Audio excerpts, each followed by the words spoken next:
What was that experience like? Ring ding? Yes.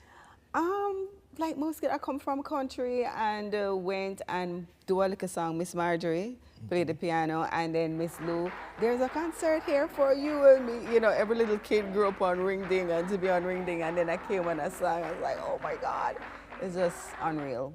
Where did you grow up? I was born in Kingston, but I grew most of my life in Above Rocks. Yeah, so that's the roots right now because my parents still live there. I left Waltham Avenue when I was 9, and it has been Above Rocks since, in the hills of, well, between St. Catherine and St. Andrew.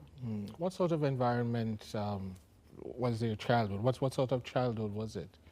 Country, river, mountains, no hills. Community, family, church. You know, I would say Pan-Africanism because my father, before he wore dreads, was very much entrenched in blackness. So that's how I grew. I grew very, you know, my granny ensured me go to Catholic church. I go Seventh-day Adventist with my cousin. I go with Miss Daisy New Testament Church of God. Grew up as a Pan-Africanist. So it's a lot of things that shaped me in terms of who I am. Went to Jamaica practicing knowledge and went to St. Andrew High School for girls, my Touch school, you know. So it was a combination of a lot of stuff. You know, did classical music training while I was a reggae singer, did African dance, and then went to Jamaica School of Dance and did ballet and modern dance. So it was a combination of a lot of stuff that grew me and honed me into who I am today. So what was the household like? How many of you were there? Mom and dad? Enough. Grandma? Enough. Initially, when we went up to Above Rocks, it's mom and dad, my grandmother, my aunts and my uncle, my aunt and my uncle, my cousin, my brothers and my sisters. A lot of us in the house when we started out. How many siblings? Okay, so I grew up with 5. I know the Jamaican man thing, I know of 3 other sisters. I don't know if there's others, so I'm only kidding. My father will give me a big lick. What about your own household? My own household right now, nieces and nephews, the love of the Lord. You started your career so early. I mean, you were so young. Looking back, do you feel that perhaps you missed out on being a regular, normal little girl? Yeah, sometimes I think so. I think that people judge you very harshly, and a lot of stuff they judge you and speak about you harshly, and you're a child. So you don't even have the life experience to even process some of the stuff. You know, you take everything personal. Yeah, I think I miss out on a lot of stuff, but I'm grateful. My father never allowed me to like go spend weekend with people and la-da-dee, la-da-da, all of that. And now I understand when I think about some of the dark things that are out in the world and, you know, who I was as a child. I never understood fame, but I think the people around me understood fame and what it could attract. I was resentful, like growing up and feeling like I couldn't do this, couldn't do that. But when I stepped out in the world and I understood the world, I'm very, very thankful because a lot of things I think was prevented, you know, from happening to me. I believe that I caught up with some of the things that I missed out on. So when I look at it and I can balance it, I'm just like, I'm thankful. Would it be something you would recommend? Child stars? No. No. I wouldn't recommend that to anyone. But, you know, as I said before, my process wasn't as horrible as for some people, you know. I think I'm relatively okay in my head. I think there was a part in my life that I was naive because I was so protected. What I don't like about child stars is the adults that are around you. The adults that's the public, the adult public, who will criticize you and hurt you, say malicious things, do malicious things to you, and they're not even framing it and say, oh, look at Pitney. This is a child. So all your venom and your insecurities that you project towards an adult, you project it towards a child.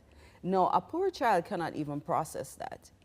So I would recommend that you have a sense of self first before you come into a business like the entertainment business.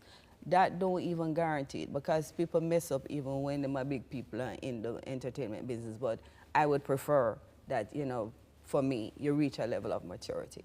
I would recommend. Yeah. You talk about being protected. Who protected you? My father and my family in general and Mrs. Marley, a lot of adults in my life were very protective of me and ensured that I had a relatively okay childhood with a lot of protection and yeah.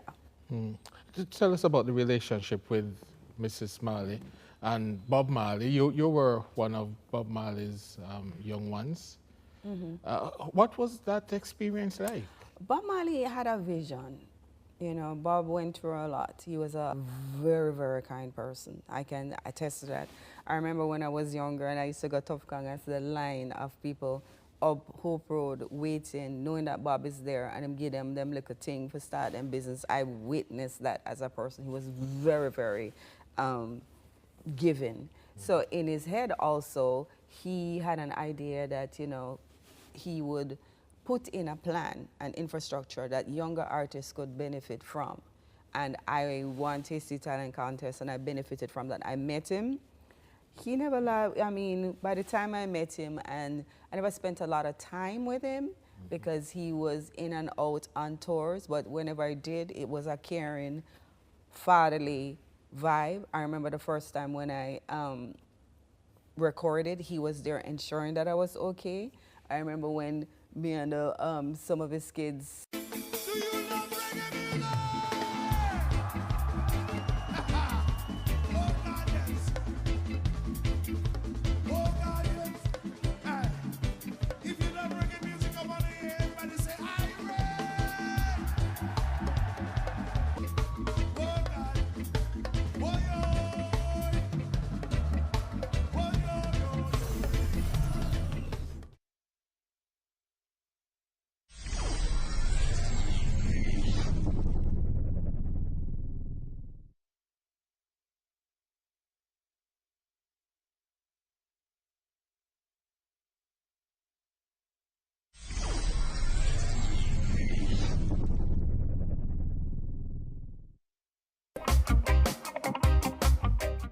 What motivates Nadine? I don't know. I think I grow good. I'm very disciplined. I'm always on time. I think being a country woman and having my family with a lot of the value systems of rural Jamaica was put in me. What motivates me, trying to be a better person each day, trying to up myself.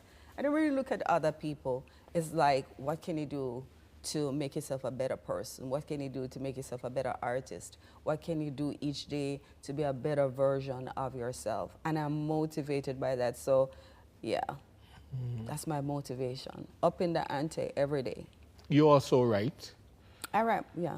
What is your process? What is your writing process? How do the lyrics come together? Like I have a concept. When I wrote Queen, I had a concept because Marcia Griffiths came to me and said she wanted to do a song with me, and I think of a song that would have been universal for women.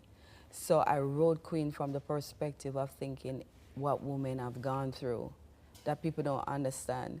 As a Bojo Bantan say, them see the glamour and them glitter and them think a better rose, but who feels it knows? So I thought about Queen and I'm like, a lot of people don't know the backstory. Them see the success story, but they don't know the backstory. So I wrote, the concept of Queen came to me and I wrote a song from that paradigm. Queen, they now see your crown. They don't know half what went down. You earned every diamond on your head. Queen, how many times they made you doubt what you are all about? Maybe second guess to think you're less. Unfortunately, it never ended up being a duet. It ended up being a solo. So my inspiration, I always think about the world and try to think about it from a universal perspective. But sometimes you can be lost in your own zone and you think about art from you. But then you're like, the human experience is so universal. A lot of people suffer. A lot of people go through stuff. So sometimes I even think about you, but I try to make it, you know, so when we go through, with other woman, other man, because I don't want to isolate anybody to go through. When I wrote Triumphant, I came from that paradigm. We're not staying down, we're not go down. And there's my favorite line in Triumphant is, shut up your mouth, the enemy thoughts in my mind. Shut up your mouth. The enemy thoughts in my mind will make me feel like dead and me no what you want. So the enemy thoughts of self-doubt, the enemy thoughts of shame, the enemy thoughts of lack of confidence. Shut up your mouth, the enemy thoughts in my mind that make me feel like, say, me not worth your time. Shut up your mouth, the enemy of another kind, the one them with them negative vibes from outside.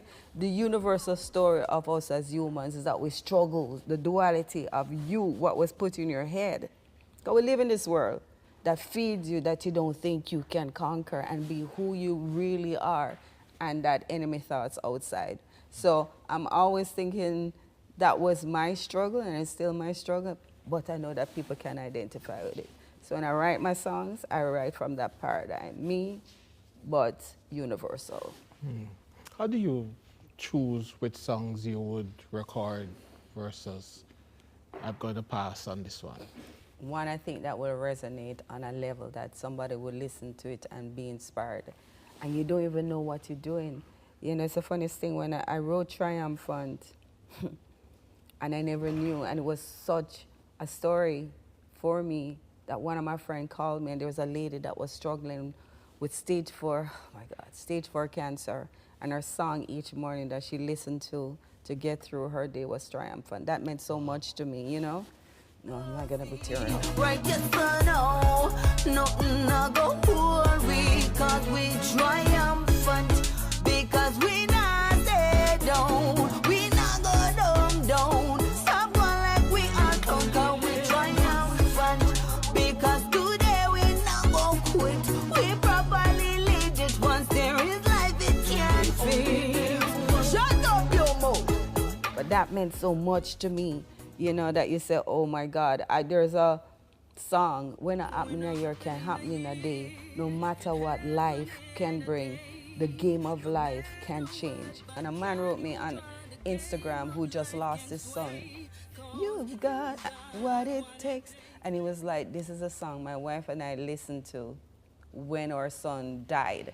So you don't even know when you're making these songs and people are listening to it and holding on. There's a song people are holding on to let them, to help them to get through their day. That's the power of music, or get their challenging times. Or sometimes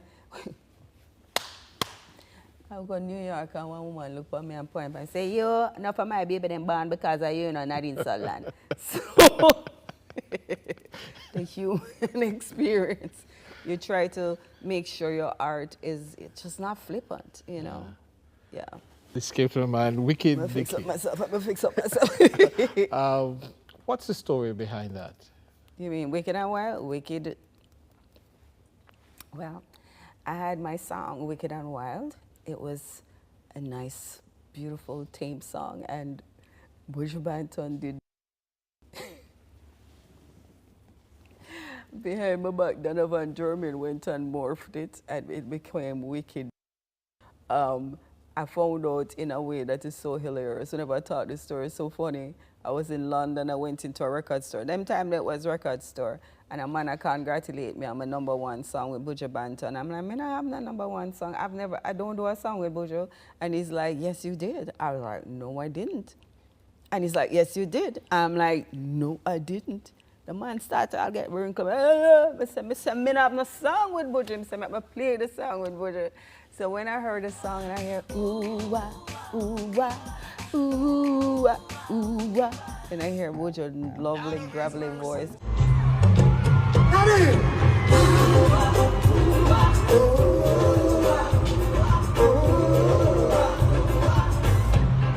That's how I found out. Oh my goodness. But listen, it did so well for both of us, and I'm very, very thankful. Action. Not a bag about. Sweet. Don't be lady girl, them broke out. Action. Not a bag of mojo. Sweet. Don't be lady girl, them broke out. What was the inspiration for that one? Oh, I didn't write Action. It was Dave Kelly Meadows. It was, the story of Action is very incredible. I auditioned to be the lead singer for Soul to Soul, got the part. Hello, I was gonna be the next Karen Wheel. Okay, guys, you don't know about my history. But then the manager, them here teacher them. Hate is an understatement, and cost. Couldn't come to a deal. And then I came back to Jamaica and started doing demos. Action was one of the demos that I did. You know, Erskine Thompson was managing me, and he was like, I think right now, you know, Shabba start, lick out, and, you know, a lot of dancehall was just blowing up, you know. And he said, this is the direction that you should do. And we did a demo for, Action was a demo. Dave released it the December as a song in the dancehall, mash up Jamaican dancehall. Then it creeped over to the ethnic market. In the same time, Terra Fabulous was signed to East West Electra. So when it became an ethnic hit now, and, you know, I started performing it in the States. Karen Wheeler from East West saw me, and she, you know, she was what they call, they were watching me, East West Electra. Then by the summer, Action was released. Terror did his first song. The first song was, oh, show me una hand, and then Action. So the dancing part of Action, all of the dancing, which I cut out a lot of it, was my responsibility, because them in a dance now, they're school of dance and dance with Tony Wilson and a dance, do ballet and all kind of African dance, modern dance. So I took on the responsibility of the whole dance segment, and did a choreography with a young man called Kofi Dunbar that used to, I think he used to dance at school of dance. Then the video was released, and Action is history. Yeah. Dancehall history, reggae history, Jamaican music history, and I'm very proud to be a part of it. Action.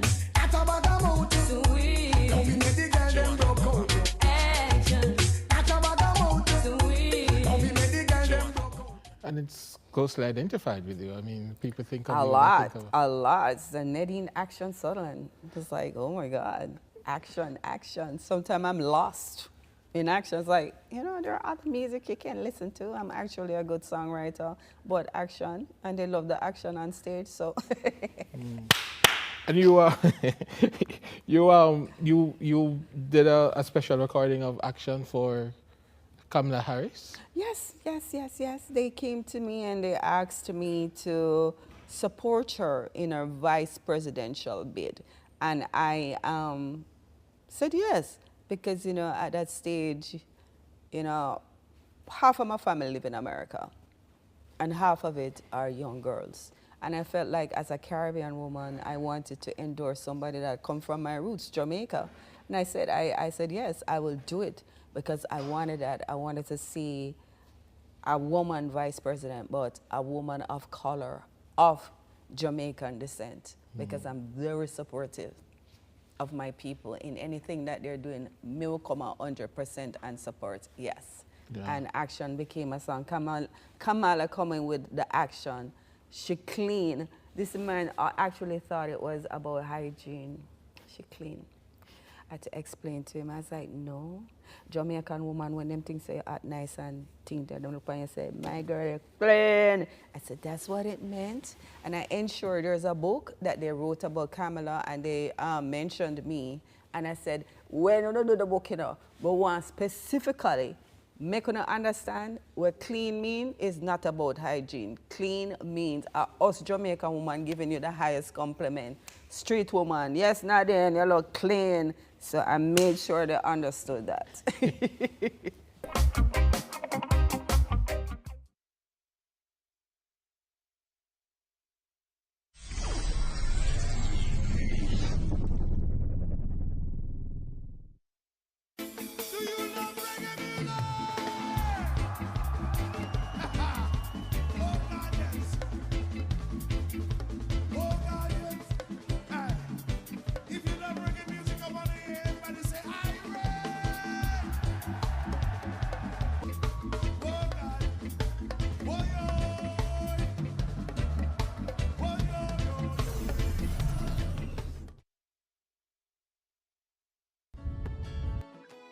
We want a piece for Jamaica.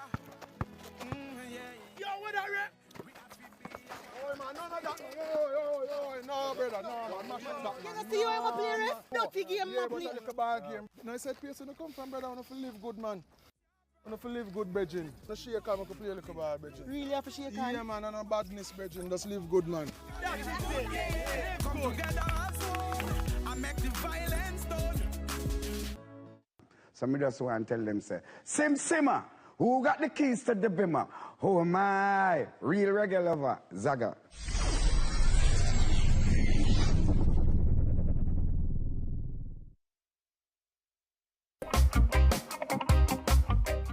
You have been featured on some very iconic collaborations. You mentioned Buju.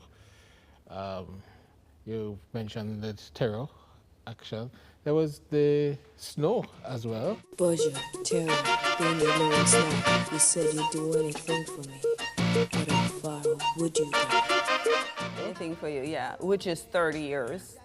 This Wow. year is 30 years that song, and it's still being played, still mashing upstairs show, still, it's generation, you know, still played with young people, still played with older people, and I'm very proud. Whoa, whoa. That's become like a classic, Yeah. a dancehall classic. I will do anything just for you. Sacrifice my love, I will lose your life. What makes for a good collaboration? You know, some of them know, I just did it to them. I never really think about anything, you know. It's the funniest thing. I just did them, and, you know, they just became what they became. But I made sure, one thing with me, everybody know that I'm a stickler that every note have to be on point, performance have to be on point, rhythm have to ride good. Anything that I do, it have to be of a certain quality.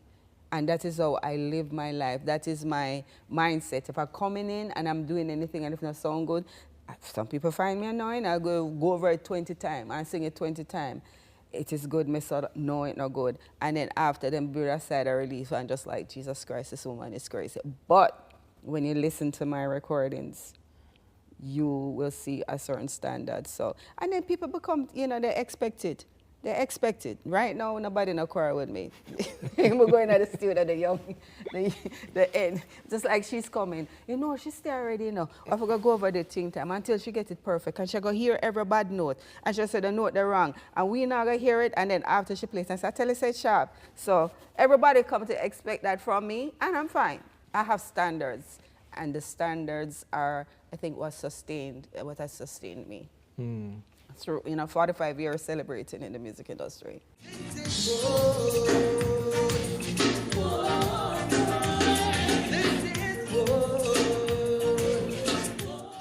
Do you enjoy performing? Very Going much on so. tour? Very much so. I love performing. I love winding up myself. I love dancing. I love it. I love it. All, you know, I love getting into character. If you know me, sometimes I think I'm underwhelming. Like people meet me and I'm like, hi, how you doing? And I can't be quiet. And then I go on stage and, you know, I start, you know, the music busting on my head, and I really enjoy being on stage. I'm not gonna lie to you, I love it.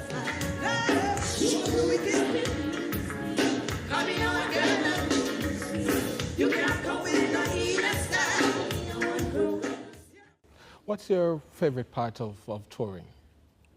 Being on stage.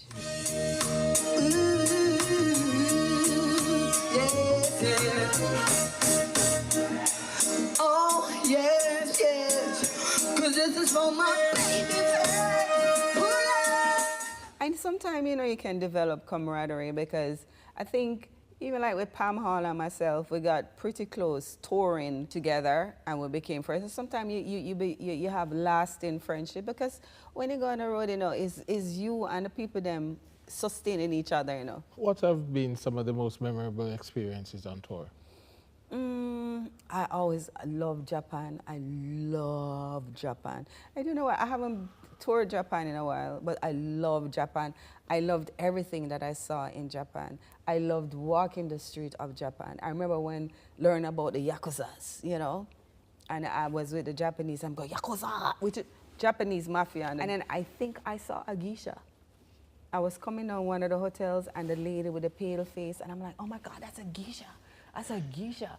And then when I went to like some of their iconic sites, like the temples, and they're so beautiful, and you're like lost in time because they're like how many years and all that. I find Japan very fascinating, very, very fascinating. Tell us about the music, the performance experience in Japan that made it so memorable. No, sir, they love reggae music more than everybody else. May I tell you? And then sometimes I remember performing, like you do some small shows and then the big shows, one in Osaka and one in Tokyo. OMG. When the when it just come in, you have the whole thing. People jump into the mix. Cha, cha, cha, cha, and everybody cha. Oh my goodness. The Japanese fans are unreal. Are unreal.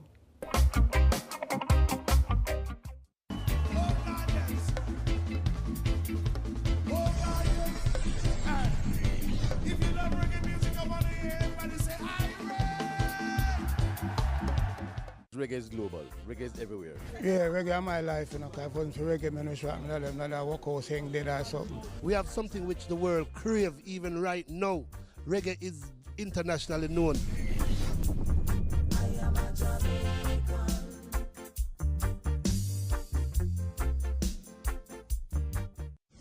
That is my life. For reggae is the heartbeat of a people.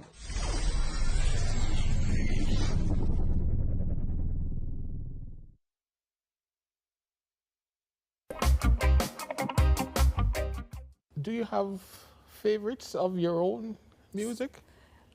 People always ask me that, and my answer is like, just think, say you have 10 picnic and you say your favorite one.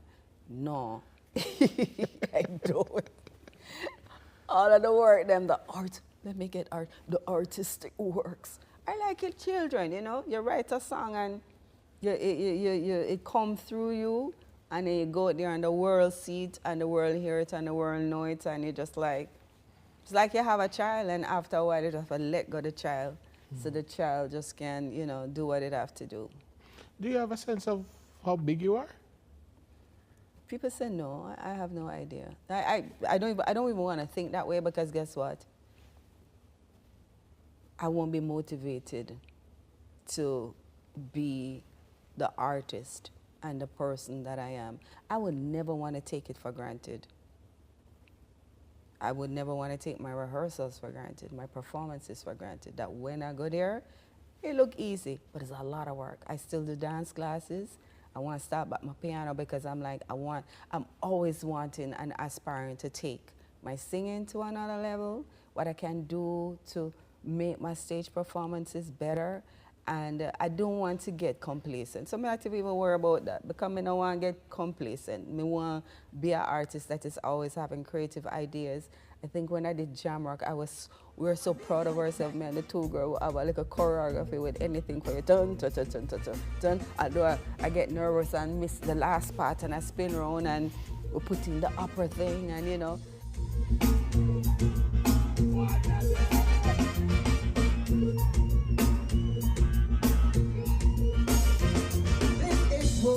I hope that this year I can take my performance to a different level, so I don't even want to think about that. You completed a master's in cultural Couple studies? years ago, yeah. Why? Why is I always wanted to go back to school, and I have a love for academia. My cousin Michelle thinks I'm the biggest nerd ever. She's like, she tell everybody that I love to study, which I do. I like to learn. Dr. Sandra Nair came to me and she invited me to do a master's. I went, and whatever I had to do was successful, and I just saw it through. I liked what I did with my thesis. It was very, very, you know, compelling, and it kept me intrigued, although the first time I present the paper, Dr. Ray Hitchens, I'm afraid, you know, but the first time, geez, I'm really looking on the paper and I'm just flinging it back. This is not good enough. Another year. I worked hard for 1 year and I really look on the paper, which it was not. He was completely and utterly right. When Ray take it up and give me the work that I had to do to take it to another level, Dr. Hitchens was so right. But then when I presented it, because you know, your immaturity, you do so much work, and he was like, This not gonna even get you one D. And he was right. And I worked so hard, had the support of Dr. Waller, who, you know, gave me some good instructions. Marjorie Wiley was so, I don't even want to call the people who was there that was giving me, you know, historical perspective and all of that, and worked hard and put it in. When Ray read it, it's like, it's ready. And Ray was so detailed. I really worked hard on that thesis, like everybody else worked hard on their thesis to make it, you know, into what it is, and submitted it. So what was your thesis about? Let me try to remember. What hegemony displayed, the disillusion of hegemony displayed in popular vocal music style, something like that, some highfalutin thing, but I didn't get it. Which means? We showed how, as we progressed as Jamaicans and grab our own culture, you could hear it in the vocal styles of popular music, of how people sang, of how people DJed. When back in the days, when people them try to be very English, oh my God. And then you hear it changing as we change as a nation and start grabbing our identity. You hear it in the popular music vocal style. So I had to academically show that. And it took everything who I was. My musical background, my classical musical background, my dancehall, my reggae musical background. It took everything of who I am, but it had to be an academic paper. I could just like sit down and think about it, but then to write it as an academic paper, which I did. Yes. Which you did. If you weren't doing music, what do you think you would be doing? You know, say, performing arts. I was a performing arts director. I got a job as a performing arts director. That's another story. When me think say music, I'm like, yeah, that's not done with me. I'm like, music is done with me. At least I get to a master's and I got a job. And I really enjoyed it. It grew me as an artist because I had to oversee drama, I had to oversee dance, and I had to oversee music. And I really enjoyed, you know, everything who I was as all my experiences. I could hone and grow younger versions of myself, and it was very beneficial. I enjoyed it. I enjoyed teaching the kids. I enjoyed, you know, I got Alvin Ailey in the school. Alvin Ailey have a teaching part. I got it in the school. I saw all these kids growing in their artistry. Kids that were going to what you call it, audition for drama parts. I had to study their monologues, understand it, and teach them. And I had to direct people to, yeah, I enjoyed it. And I really enjoyed it. That was overseas? That was in New York, yes.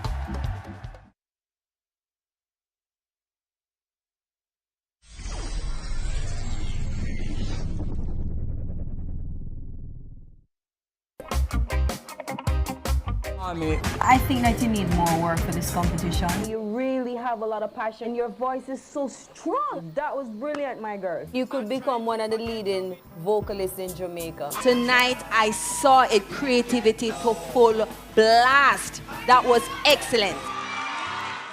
What is your engagement, interaction with younger artists? So, you know, I try to engage with them and try to, but some of them are not gonna lie to you. Them is a little bit arrogant and yeah. But those who are accessible, those who want to hear, I will say something. You don't have to take it because my ego, me not have no ego. Me don't want nobody say, you know, you sit down and it's like, oh my God, I'm inspiring to younger artists. That is ego. That is me wanting to be gratified. I will say something. If they want to take it, they'll take it. You know, everybody have their own unique journey that they have to go on. Me did have my own unique journey. Take us through your career, the highlights, what, you know, the major achievements. There are a lot of major achievements. Every day, I am thankful that I'm here. I think one of the most major achievements is right now that I'm living. 45 years of being in the music industry. I think that's a major achievement. So I'll keep it at that, you know. Nadine, action, Sutherland, take it away. We have so many things in common, yet we are two different people. We just love being around each other, yet we give each other space to grow. Step by step, we are getting stronger.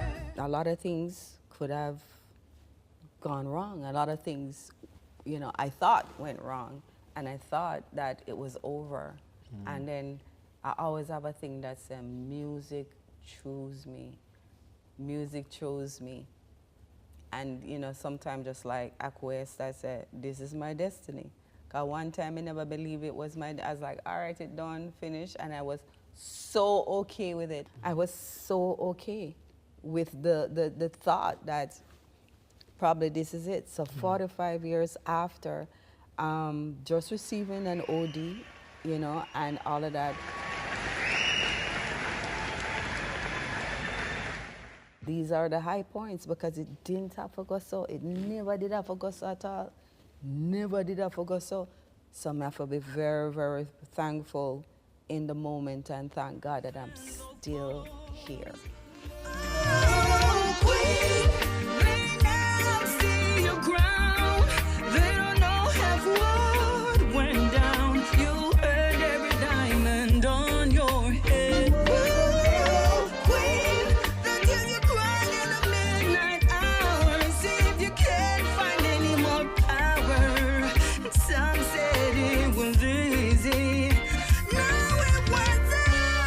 At what point did you feel that it was over?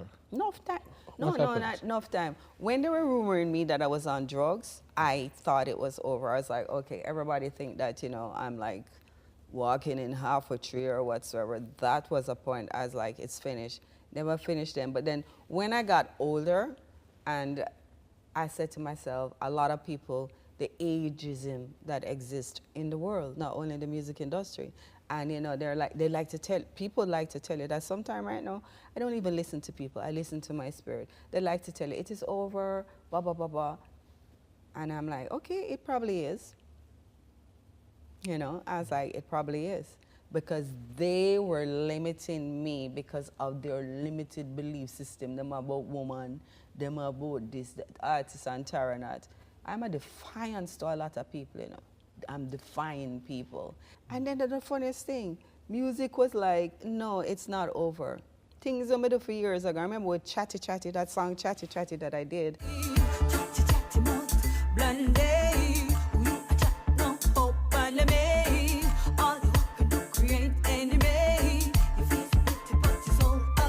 I did it when I was in UE.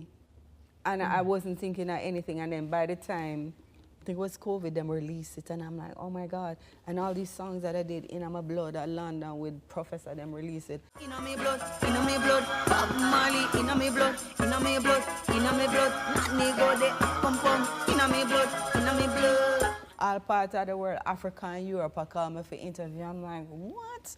And I'm doing all of these things with a career that I thought was over, and it just like started blossoming.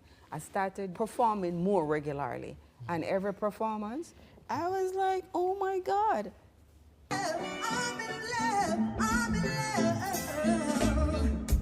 I can see the rainbow. I'm ready to marry tomorrow. Princess, take it slow. They say I'm in love with a stranger. I can see the rainbow. I'm getting married tomorrow. The audience and me, we have our own rhythm, and I'm like, okay, fine. And I'm like, I'm a defiance to you all. Do not limit people.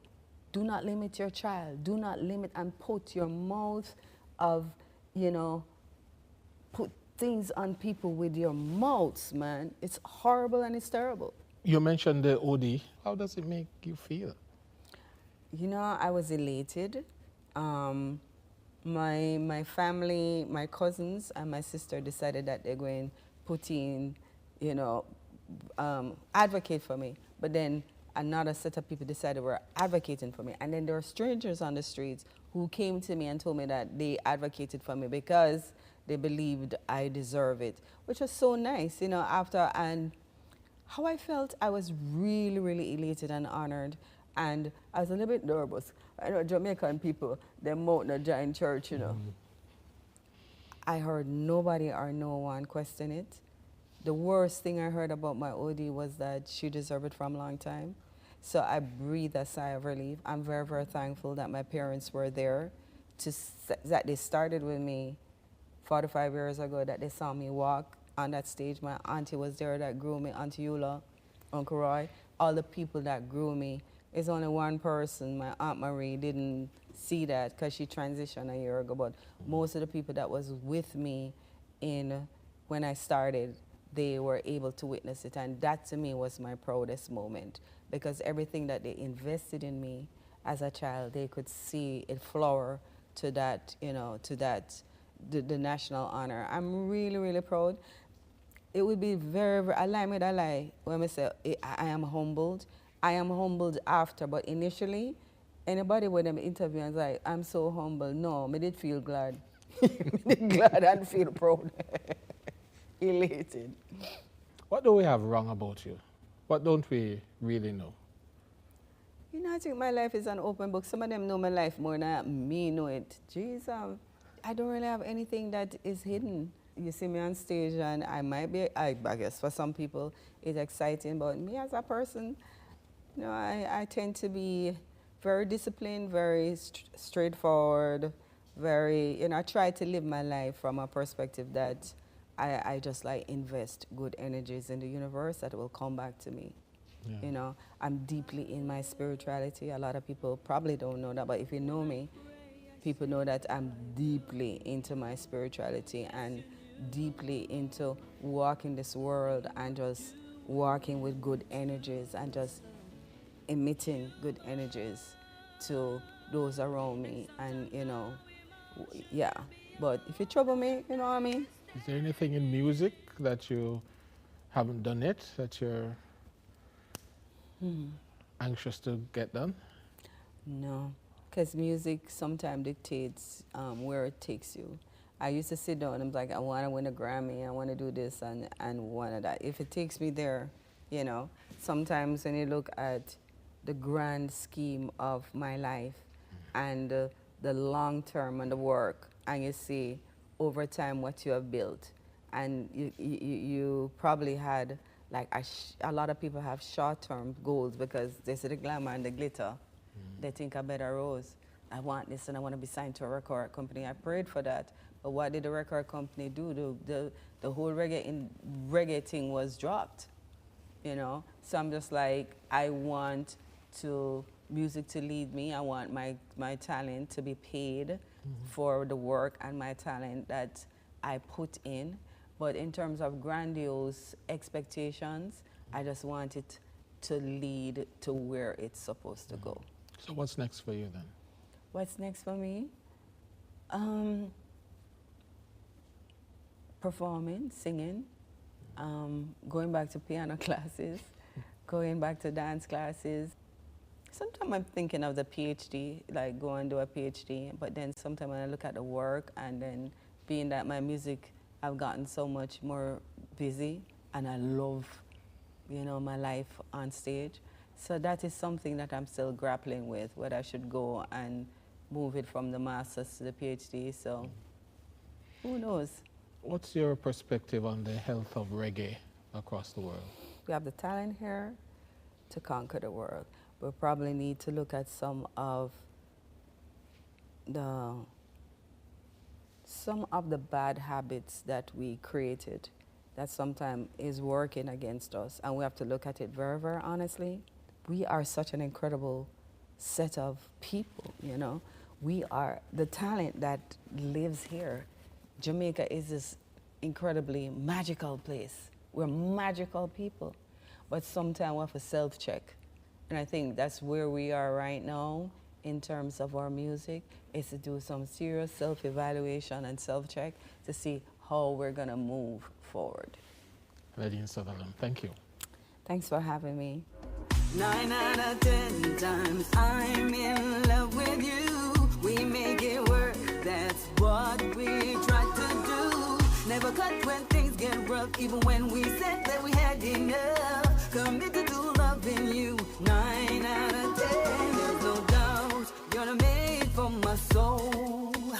From I laid my eyes on you, I had to grow. We passed the stage of infatuation and a everyday adoration. Just bring your wounds and I will bring my scars. We have come from far. We decided we will stick it through the good times and where we sang the blues. Join the conversation focusing on Jamaica's development. Tune in to the post-cabinet press briefings, Wednesdays live at 9 a.m. with a rebroadcast at 9 p.m. right here on PBCJ, the People's Station. Reggae is global. Reggae is everywhere. Yeah, reggae is my life, you know, because if it wasn't for reggae, I'm not sure I'm walk out saying dead or something. We have something which the world crave even right now. Reggae is internationally known.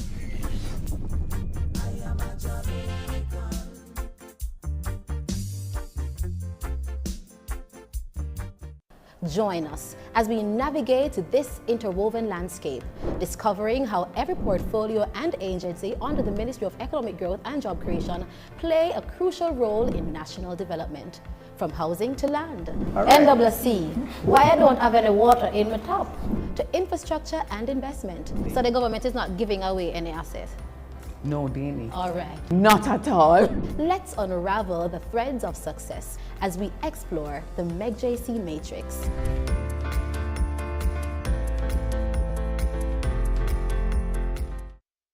Jamaica's population is aging rapidly. Over 350,000, or 13.2% of Jamaicans, are senior citizens. These individuals deserve our care and respect. Very often, our senior citizens are neglected, disregarded, and disrespected. It's time to act. A special select committee of the Senate is reviewing a motion proposing the creation of an Elderly Care and Protection Act to better safeguard the rights and dignity of our senior citizens. We invite you to share your suggestions and recommendations about what should be included in this act. Send your submission in writing to Clark to the Houses, Gordon House, 81 Duke Street, Kingston, or email clark@japarliament.gov.jm. The deadline for submissions is February 15, 2025. Let's work together to protect and create a more inclusive and supportive Jamaica for our senior citizens.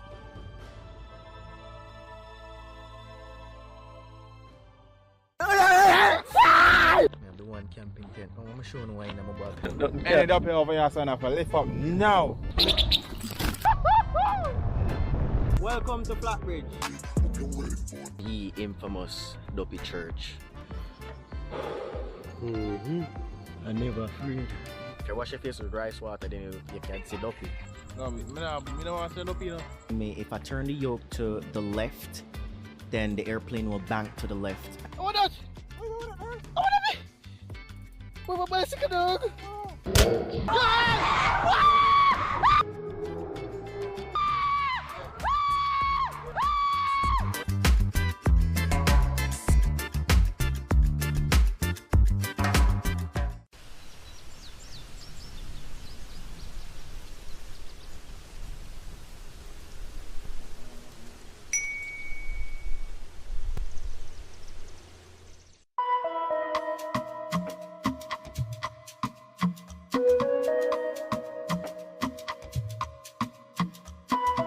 Bye.